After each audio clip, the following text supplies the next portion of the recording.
Additional IG Karachi खादम हुसैन रिंद उहिदो संभालींदे Karachi police के तमाम सीनियर ऐं जूनियर ऑफिसरन के पुलिस हेडक्वार्टर गार्डन में खिताब कंदे चयो त पुलिस हेडक्वार्टर में नफ़री की दस्तियाबी के यकीनी बनायो वञे।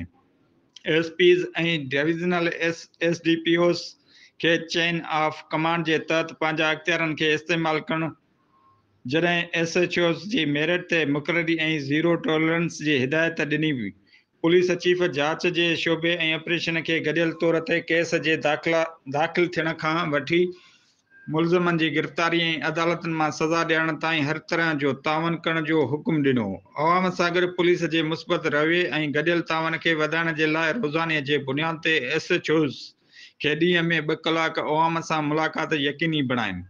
हिन वधीक चयो त थानन में मुक़रर एसएचओस तरजीही बुनियादन ते स्ट्रीट क्राइम ते कंट्रोल करण जे लाइ मुनासिब हकमत अमली तरतीब ॾियण जी हिदायत कई। लैंड ग्रैबिंग, स्मगलिंग, मंशियात, बिजली चोरी, गैर कानूनी वाटर हाइड्रेंट्स समेत ॿियनि ॾोहनि जे ख़िलाफ़ सख़्त कानूनी कार्रवाई जो हुकुम।